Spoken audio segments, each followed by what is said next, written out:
Hello everyone, my name is Steve Alf, and welcome to another installment of Practical Safe Videos from the Dining Room Table. This installment is the program board, part 2. Recall, the program board is the big visible information radiator that displays feature deliveries, milestones, and dependencies. It's something that we construct during PI planning and are able to use during the execution of the PI. In our previous video, we talked about the program board itself, the questions, its answers. In this video, we're going to talk about how do you build the program board during PI planning and how do you use it to support PI planning. In the following video, we'll talk about how do you use that program board during the execution of the PI. So, stepping into PI planning here, we have a team that we're at the Cobra's tables and they realize they have a dependency on another team. They have a dependency on the Anacondas. And the one thing you don't do is when you think you have a dependency on another team is simply walk over to the program board and post a dependency on them when you expect that they can, when you want them to get it done. It's not that easy. So, and believe it or not, I've actually seen people do this. So, what we really do, okay, rewind. Okay, Cobras now discover that they have a dependency on the Anaconda. So what do? Well, they go over and talk to the Anacondas. So, a couple of members of the Anaconda team walks over to where the Cobra team is, or a couple of members of the Cobra teams go over to the Anaconda team and say, "We need your help." You know, this is why we're all doing big room planning. This is why we're all in the room, so that we can quickly resolve these dependencies and go talk to the other teams easily. So here we have the Cobras. They go over to the Anacondas and they say, "Hey, look, we need your help to finish this feature." And if everything goes well, you know, and more often it sometimes actually does, you know, the Anacondas go, "Yeah, we can do that for you." And so together they walk over to the program board and put a dependency on the board. So the Anacondas will say, "Yes, we can do this for you in iteration 1.1." And together with the Cobras, they take out some string and put it up on the board, and now the dependency has been officially accepted. I really like to have this little ceremony to make sure that it is absolutely clear that both the dependent team and the team that is providing the dependency or satisfying the dependency are clear on the acceptance and when that dependency will get resolved. Of course, it could go another way. You know, we could go over the Cobras go over to the Anaconda and say, "Hey, we have this dependency on you. Can you get it done before iteration 1.2? And they go, "Oh, we're slammed. We can't do that. You know, if we could, we're not even sure we could get it done in this PI." So that's a problem, especially if the feature has to go out this PI. So, you know, what can we do? Well, let's go talk to the RTE and maybe the product manager as well. So, time to have some more conversation. Like I said, this is why we're all together in the room here. And so we relate the problem. Hey, we've got a dependency on, you know, the Cobras, we have a dependency on the Anacondas, but the Anacondas don't have the capacity to resolve that. So this is where we might be getting some help. Maybe the product manager thinks we could reprioritize some feature to have better balance the load. Maybe we can descope them. You know, also, one of the possibilities is maybe there's another team that can do this for us. So, typically most of us think in terms of, you know, the feature teams and the component teams as having dependencies and resolving those dependencies. Shared services is also a very big part of this. In fact, more often than not, I find that the critical dependencies are on shared services, because a lot of people seem to think that shared services really stands for just-in-time service, and that's not it. They have demands coming to them from many teams. I mean, that's the whole idea of a shared service, right? They provide specialized services to many teams. So many teams are competing for their capacity. And so really a major part of PI planning is managing the capacity of PI planning, or of the shared services, sorry. And we want to avoid this game of chase, I call it, when we take this just-in-time attitude. And I've seen this happen in organizations. So imagine we have our we're in iteration 2 now. We're executing the PI. We're in iteration 2, and now the Cobras are going, oh, we need an architectural review. Well, let's just call up the architecture team and see if they can do that for us, just in time. Well, of course, what does the architecture team say? Oh, we have not got the capacity to do that.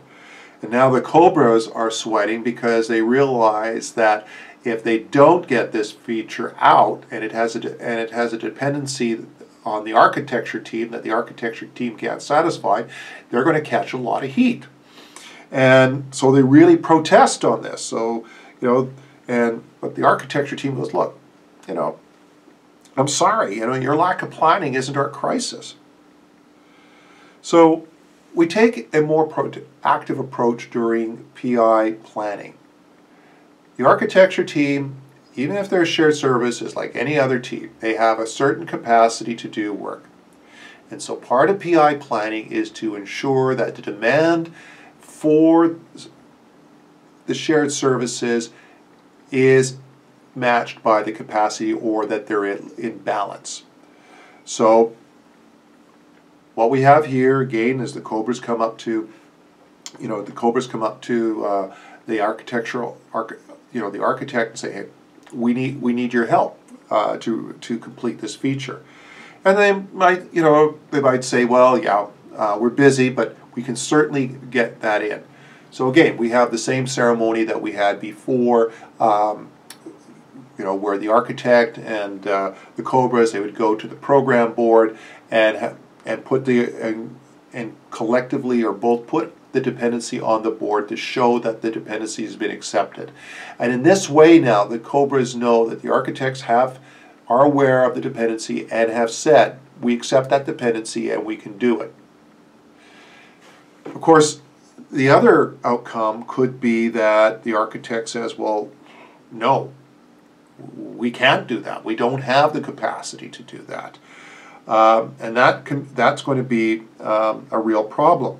So maybe we should, again, this is something maybe we can take up with the RTE and see if we can't get their help. And so we have the conversation with the RTE, and the RTE, we tell them, look, we have this demand for help from architecture, but we don't have the capacity to do it. So where this may end up going is, okay, the RTE says, well, we need to take this then to the management review meeting at the end of the day. This is the meeting at the end of the first day of PI planning, where intractable issues or competition for resources will get resolved. At the management review meeting, this is where all the issues that couldn't be resolved during the day come, and we're relying on our leadership now to make the decisions that will enable planning to continue forward in the next day. So of course, we're at the management review meeting that evening. Our team starts bringing up the issue of the Cobras or feature F3 depending on an architectural review, where the architects don't have the time to do it. We start getting suggestions and management beginning to think, okay, how can we resolve this imbalance? So maybe we can defer the feature. Maybe it can be rescheduled to another iteration.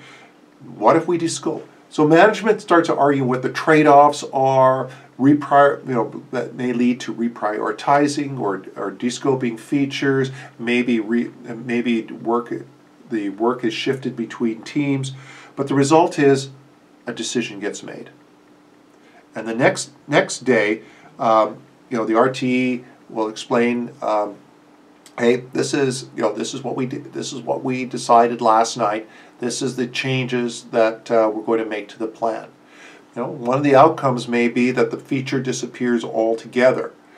The point of this is that no matter what happens, we're able to make a plan and move forward. If the feature disappears, it means we're not wasting time on building a feature that we could not get completed during the PI anyways, because we can't get all the resources we need to build it. This is part of the intent of PI planning, is to ask, of the work that we have here, do we actually have the resources to get this done? That is a really important question, because if we don't answer that question up front, or at least try to make a good stab at answering that question, we can run into that problem we saw a little while back, where we were asking the architect just in time to say, hey, can you do this next week? And they say, we don't have the time. And then we wasted all the effort that we put into developing that feature because we couldn't resolve a dependency. So, we continue developing this during PI planning. One of the things that we always want to look for are problematic patterns that we may see in the board. This is one of them, the trailing dependency. You see here, we're going to deliver feature F2 in iteration 1.3, but curiously, it has a dependency on the cobras that's not going to be resolved until the subsequent iteration. Now, this could be a mistake, but I've also seen situations where, yes, we're going to go ahead and release feature F2 in 1.3 or declare it done, and then we'll do another release, or we'll get the work finished in 1.4. Well, no, that's not accurate. Either feature F2 depends on the cobras or it does not.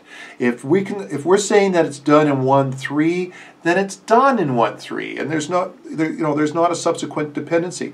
If it is that we're going to have, we have a feature that we're going to, we got to get done in 1.3 that goes out with the release, and then we're going to have another feature that it's going to be more complete. Well, in some ways, that's a separate feature. So this is kind of a ridiculous thing to see on a board. The other pattern that you want to look for is the concurrent dependencies. Now, this is not necessarily problematic, but it's definitely something you want to keep an eye on. For example, here you can see that feature F1 depends on something that's done by the architect. So we need some work to be done by the architect. F1 is going out in 1.2, and the architecture work will be done in 1.2 as well. Is this a problem? Well, an iteration is a long period of time. It's 2 weeks. If this architectural work is being done at the beginning of the iteration, and it's a low-risk piece of work, F1 is going out at midway through the iteration, I may not worry about this, but I'm going to certainly keep my eye on it, because clearly, if this can't get resolved, that will definitely cause F1 to slip. On the other hand, I might be really worried if the work that's being asked of the architecture team here is high risk or involved, because then that could really put this feature at risk. So definitely the concurrent dependency is something you want to keep an eye on. Another issue is, of course, the transitive dependency. In this case here, we can see that we've got a feature F2 that is dependent on a long chain of dependencies getting resolved. We can see first the anacondas have to get their work such that the pythons can resolve this dependency, such that the rattlers can resolve that dependency, such that we can finish F2. So if any one of these, of course, slip, that may force F2 to slip. And so this is certainly something I'm going to also keep my eye on. Either, again, these might be low risk, easy work, so I can ask those questions and just keep an eye on it. On the other hand, if these are high risk items or large involved items, I'm going to be really worried in PI planning and see if there's not something I can alter about this. The other is, of course, the critical dependency, and you probably noticed here that this dependency the Pythons have has a large number of items depending on it getting accomplished. Feature F1 depends on it. Feature F2 and its dependency depend on it. The release, of course, ultimately depends on it, and so does feature F3.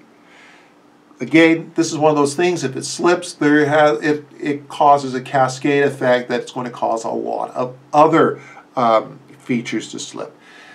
I am certainly going to be, even if this is a simple piece of work, I am certainly going to be concerned about this. But it also, could be a fairly complex piece of work, and that can cause me some worry. Furthermore, my experience in a lot of these situations has been not only is it just one team we're depending on here to get this work done, it's more often than not one team member who is the subject matter expert for doing this. Again, this is an issue that you want to keep your eye on and again manage it. Finally, there's this problem what I call the high fan end. If you take a look at feature F1 here, look at this. It depends on work that's going to be done by the Pythons. It's also a concurrent dependency. It also depends on work being done by the Anacondas, and it depends on work being done by the architects. So it has three different dependencies on three separate groups. Again, this is potentially putting F1 at risk. So these are again things I want to call out and take a look. Are these fairly simple, easy to do work, or are they risky pieces of work that can potentially put the delivery of F1 at risk? So these are things to look out for when you're building the program board and are during PI planning, and are indicative of what might be issues that are going to come up during the execution of the PI. You have to look at it and say, what is your comfort for risk, and what do those dependencies really mean in your context? But let's say after we've built this, we've gone through the whole PI planning ceremony, the risks have been roamed, we've had our confidence vote, we've got our program board. Now what? Well, the one thing you don't do is ignore the program board. You'd be surprised how many teams, how many organizations go through all the work of building this program board. It's one of the key outputs of PI planning, and then proceed to ignore it. And so in the next video, part 3, we'll talk about how you use the program board to support the execution of the PI. Thank you.